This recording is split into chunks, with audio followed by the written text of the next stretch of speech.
What's up, everyone? Chris Manning here. That's Evan Dammerall. We're the co-host of the Locked On Cavs podcast. On today's show, we are going to dive into Cavs Bulls, which the Cavs won on Wednesday evening, beating Chicago, picking up another win, a pretty impressive win as well, even if the Bulls were not at full strength.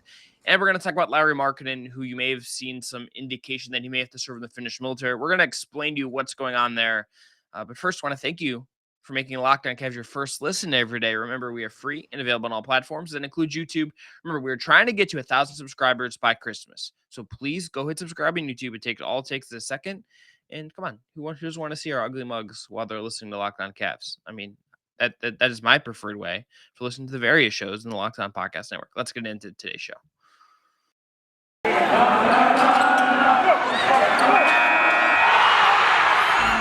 You are Locked On Cavs, your daily Cleveland Cavaliers podcast. Part of the Locked On Podcast Network, your team every day.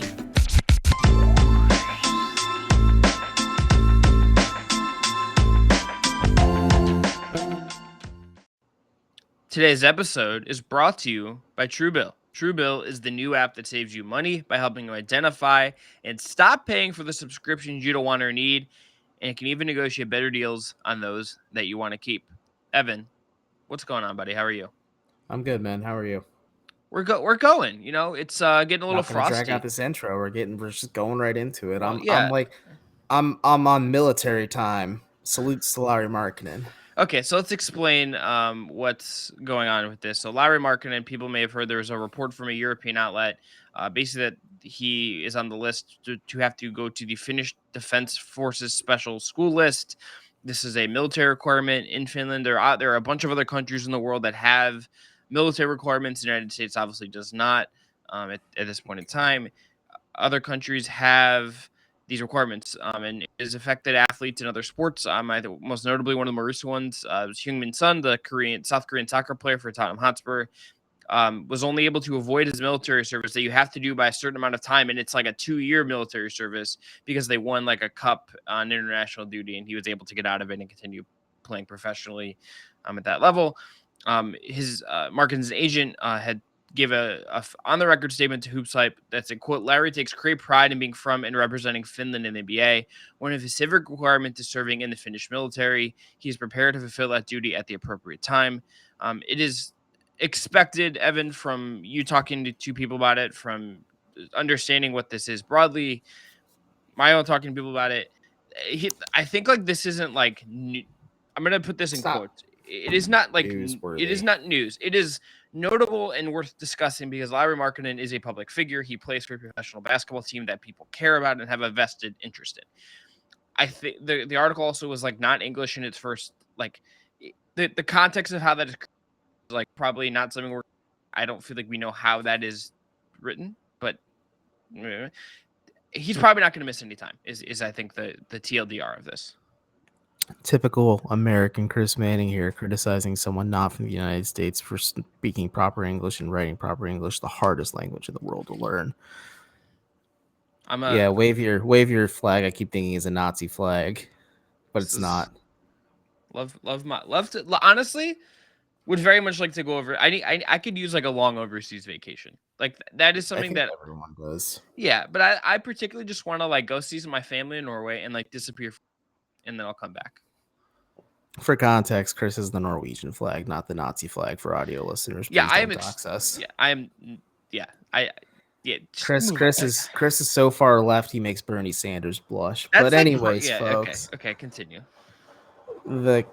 This isn't really a surprise. I spoke with Lauri's agent myself last night. I spoke with somebody in the Cavs front office. They both kind of had an understanding that this was a possibility. I think there's ways for Lauri to get out of this overall. It's just going to remain interesting to see what happens. I think, like the article notes, his service technically begins right when the regular season ends. So I think maybe he can get an extension on that because he's working overseas. He's a professional athlete. He has a commitment. I think the Finnish government will make an exception for it. I think he'll inevitably have to serve, but he won't. It's military school and training. It's mandatory. Like if you look it up, Giannis did military training one summer along with his brothers, and the Bucks were okay with it. So it's not the end of the world. I think everything's okay, and the Cavs are going to be fine. It's not going to be like tomorrow you see Lauri in military fatigues in Finland. Yeah, you could find pictures of athletes in other countries that have much more rigid military requirements, where they're much more like arduous. So yeah, Have you seen the pictures of Giannis and Thanasis posing in their Greek military yes, uniforms? Evan, I'm gonna text you the ones from Heung-min Son that'll like kind of blow your mind, because they're a little wild actually. But like South Korea obviously there's a lot going on there that we're not gonna talk about on. That's for Lockdown Geopolitics, which is not a show that exists and we probably don't need. Anyway, Cavs Bulls. We're done talking about Lowry. We'll Broad talk about it. takes. We'll talk about some broad takes in this segment, and then we'll give our awards and whatnot after that, and then any notes for going forward into the remainder of the week. Correct? Yes. Just Yeah, to just familiarize people with our new format, because they're used to us just doing one segment on this. that's what I was trying to say. Anyway, Cavs win 115-92 at home. Bulls, obviously without DeRozan, without Caruso, one due to COVID protocols, one due to a hamstring injury. Darius Garland had 24 on 9 of 16 shooting. Evan Mobley had 16 and 9 on 8 of 11 shooting. Jared Allen had 13 and 12. Okoro had 9.4 rebounds and 4 of 7 shooting. Cavs went basically 8 deep again, with Dean Wade and Lamar Stevens making little cameos in 5-minute spurts. You had some other guys play kind of towards the end of this game as well. Pangos, Windler, Valentine, two of those guys, Pangos and Windler, who Wait, too. and Wade, who spent but I'm saying Pangos and Windler were just in the G League, and Dean Wade just came back from his calf injury. Gotcha. Evan, Okay. your big takeaway from Cavs Bulls is what? One, that Nikola Vucevic and is going to be disrupted. I really can't have like broad takeaways from this game because Chicago wasn't at full strength. I think Darius was phenomenal, denying the defensive pressure of Lonzo Ball, and the Cavs did a good job, made a concerted effort. They kind of adjusted after what they did with Milwaukee and Drew Holiday to more or less pry Lonzo off Darius on most possessions. They ran a lot of pick and rolls, pick and pops. It was a very pick heavy offense last night. And it worked. I think that's something they definitely need to explore going forward. But I don't have a really broad takeaways because I'm curious to see how Chicago defends this Cavs team when they have Caruso and when they have DeRozan as well. And obviously, like, Pat Williams is out for the year. But I'm bullish on the Bulls to begin with, and I'm interested to see how they bounce back against this Cleveland team because the Cavs landed the first blow pretty hard. I wonder how Chicago responds. Yeah, I think for me the thing is just that the Cavs, like, I think, won a game that, if you're looking at the big picture here and you're looking at the overall season and you're looking at them trying to make the playoffs, make the play-in, whatever, this is just like one of those games that will like could ultimately matter. Like, it is going to be a tightly packed Eastern Conference. The Cavs are, at 14 and 12. They're a little bit among this a mass of teams that are around or above or a little below 500. There's obviously some teams that are worse than expected. It looks like the Pacers, for instance, are in the process of that just kind of blowing itself up and whatnot. I don't know. They won last night. Did you see the Miles Turner comments? We're recording this on Thursday. He's like, my name's been in trade rumors my entire career. I'm used to it. Well, so no, that was the one from no. He told somebody Athletic is like, my role is bad. He went on the record of the Athletic. Not the team quote that you're referring to is a video that they put out went out about 5 minutes on Twitter about after this Athletic story dropped. Where he was like, my role is bad. And Kevin Pritchard, there's a lot of quotes in the Athletic piece by Jared Weiss that are worth noting. Go check out Tony East. Shouts to Tony East, our king of appearing in things when he's out and working a field. But here, East is basically right now. Cavs are at 14 and 12. Sixers are 14 and 11. Hawks are 13 and 12. Hornets are 14 and 13. Celtics are 13 and 13. Knicks are 12 and 13. The Raptors are 11 and 14. That is 6 through 12.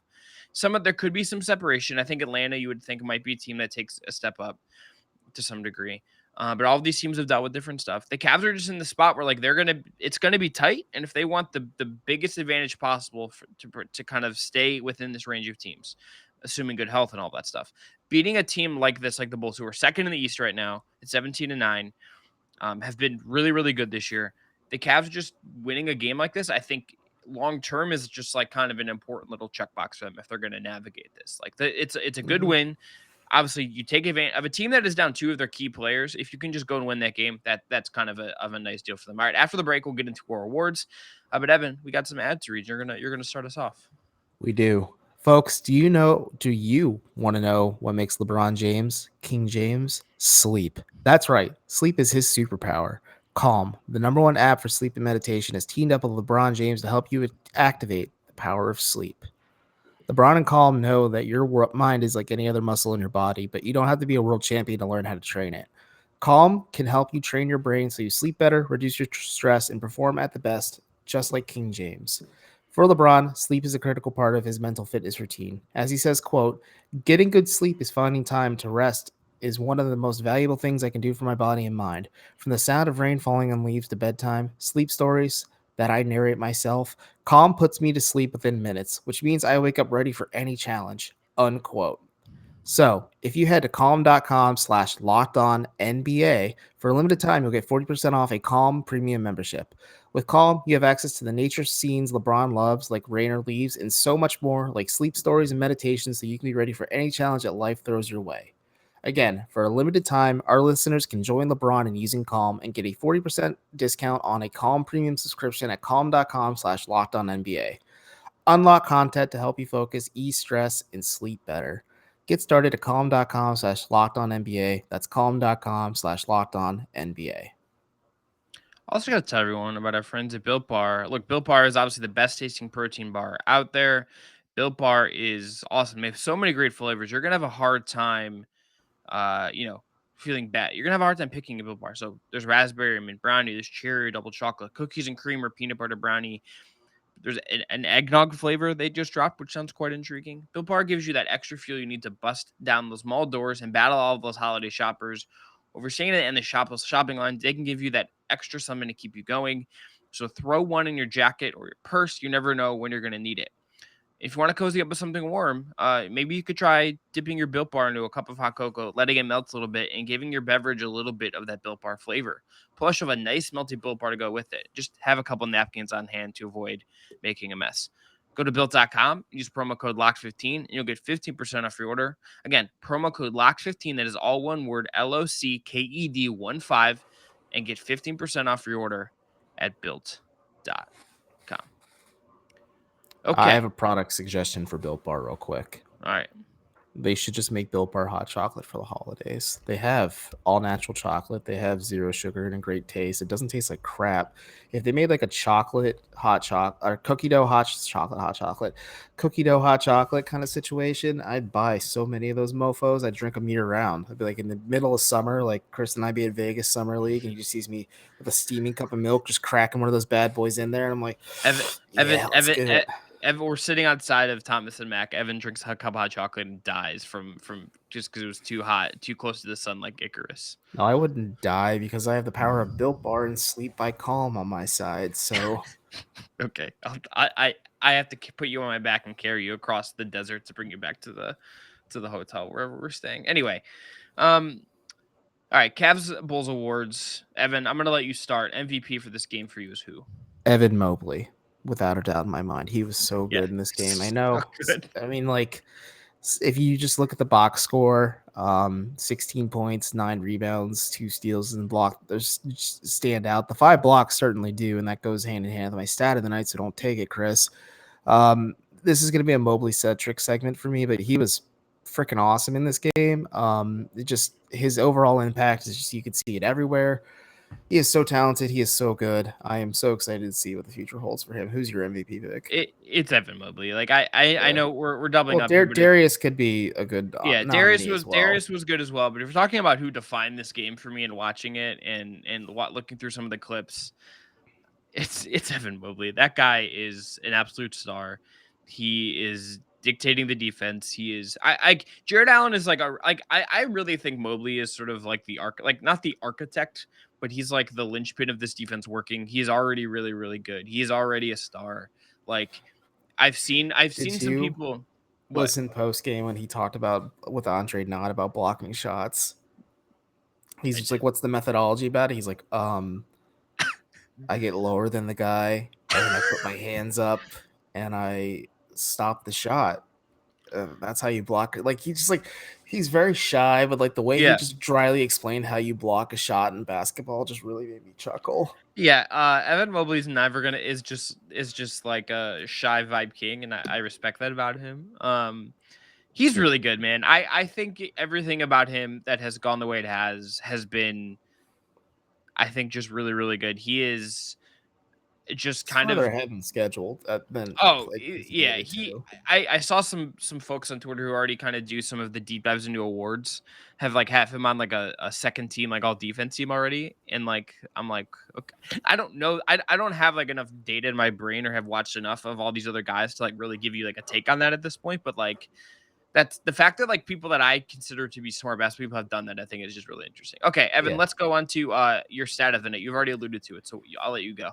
Evan Mobley is the first Cavs rookie to have 5 blocks in a single game since LeBron James, and that was almost 20 years ago at this point. So it's one testament to how good Evan Mobley is and how like generational wise he can be. But two, LeBron's a pretty, he's kind of a good player. Some would consider him the GOAT. I would, but yeah, no, I mean, just that's what it is, man. Like that's really impressive. That's a really fun stat. The 5 blocks in themselves are really impressive too. Like I said, he explained to us how he does it, but he really does spark the team every time he blocks a shot. Like you can feel like the juice pop every time. Yeah. I think I'm misremembering this from the broadcast, but they were 8-2 going into last night when he has 3 or more blocks in a game. I believe they are now 9-2 on the season when he has 3 or more blocks in a game, which pretty good.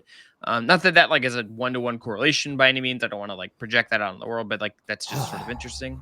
Those 2 losses could have been prevented with Colin Sexton on the floor, and then the Cavs would be a championship team already. Okay. Anyway, my There stat it is is. just 13 of 28. It's twice in one episode. 13 of 28 from me for the Cavs from 3. So you had just good shooting nights from a lot of different people. Not like the highest volume in the world on threes, but 2 of 4 from Markkanen, 3 of 7 from Mobley.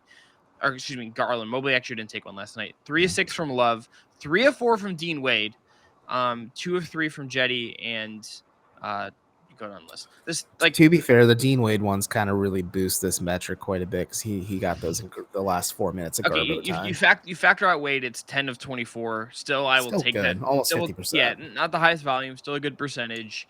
For Love, like if Love is going to come in and shoot that way, if Jetty can make threes that way, if Garland can make threes that way, like obviously I think Mobley as a shooter will continue to be something we watch. Markkanen has had some very up and down nights on higher volume.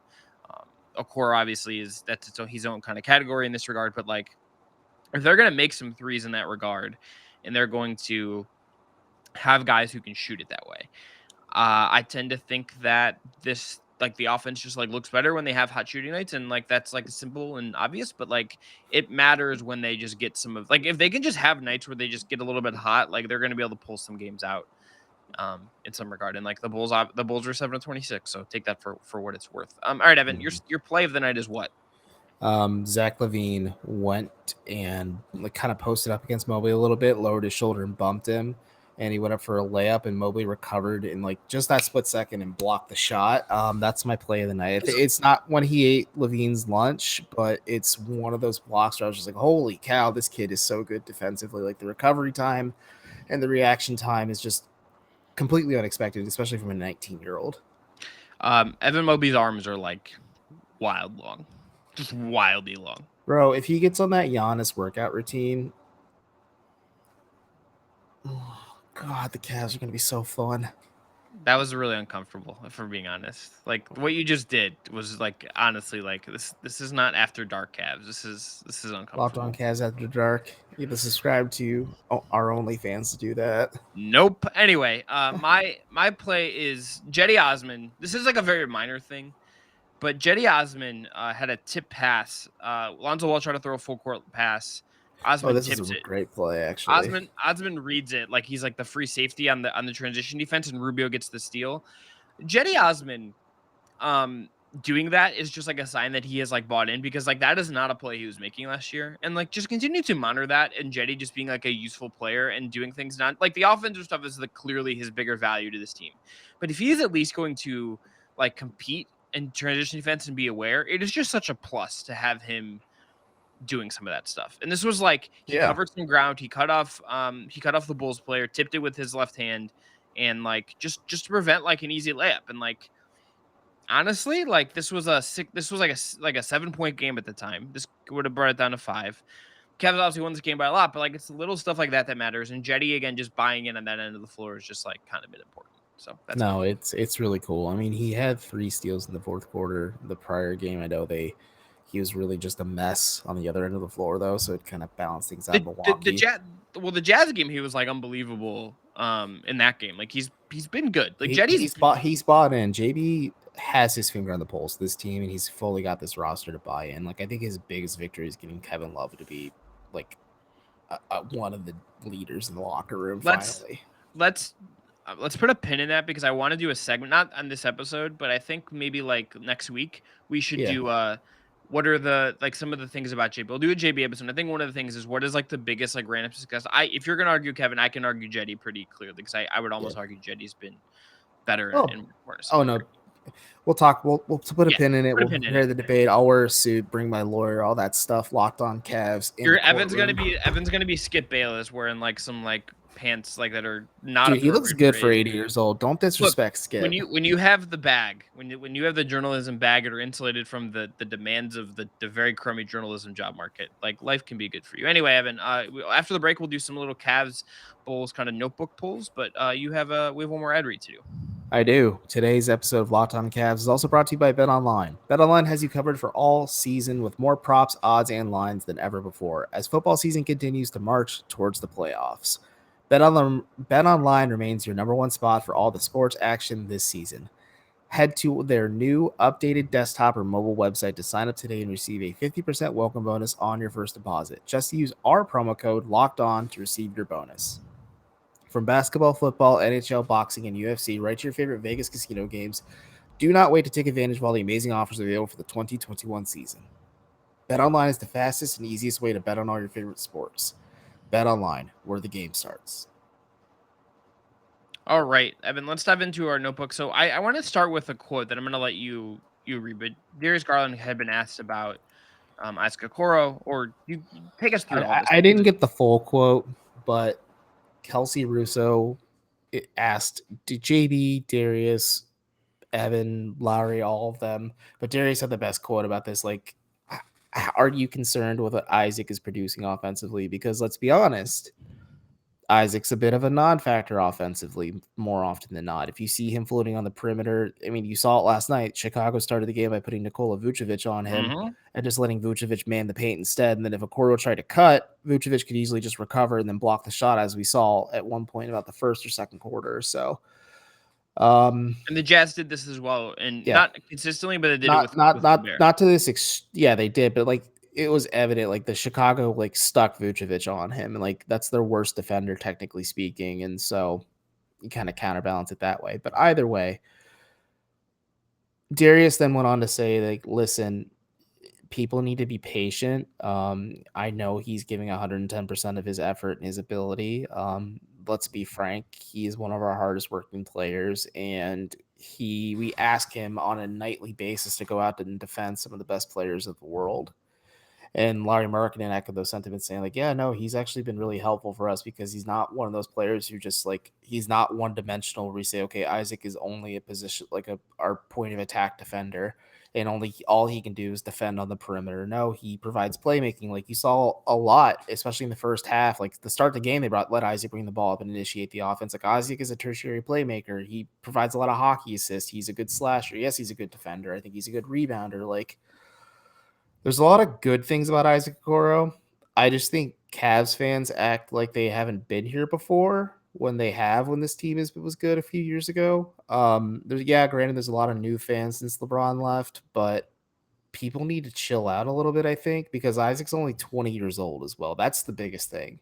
Like, it's not as bad as Lonzo Ball, which I made that thing because Lonzo's 3-point shot is automatic at this point. Like, it's so clean, it's so fluid. But if you look at, like, go back and look, when he was a rookie and even a sophomore with the Lakers, because he's only with the Lakers for 2 seasons, if I remember correctly, 2 or 3 seasons. But either way, and then he ended up in New Orleans. The Lakers didn't have a shooting coach or another player development staff to fix it, but Lonzo's shot mechanics were super wonky, a lot like LaMelo's are now. And Lonzo was a liability on the perimeter, and a lot of teams defended him like they defend Isaac now. Isaac doesn't have that completely broken base. I just think a lot of it's in his legs right now when I watch him shoot. A lot of it is like he looks a little stiff when he's shooting it. I think a lot of it's just training and practice. He's coming back from a hamstring injury. I know I'm riffing for a while on Chris's take on this, but I just think people need to be patient, man. And Darius going on the record and saying like people need to chill out and stop saying like Isaac's this huge liability speaks volumes to one about the kind of leader Darius is stepping up as, and two, I think it just really puts it in the ether for the fan base if one of the team's best players says it. Yeah, I would just say I think with Okoro, my take on him is pretty well known. I think he's good. I think he will continue Chris to. has a bit of a crush on Isaac Okoro.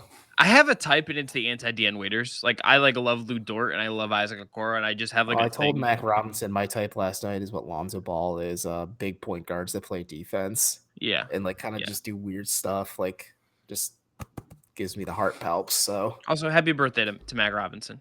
happy Shouts to my birthday guy. to Mac Robinson. Yeah. Enjoy your 18th birthday, big guy. Go buy yourself a lotto ticket. Yeah. Or some smokes if you're into that. You have to be 21 to buy cigarettes in Ohio now, Chris. So stop. Do you really? It. Yeah. Oh, you learned something My new. brother and his friends and their other little vape buddies are like freaking out because they couldn't buy cartridges anymore when they were freshmen in college.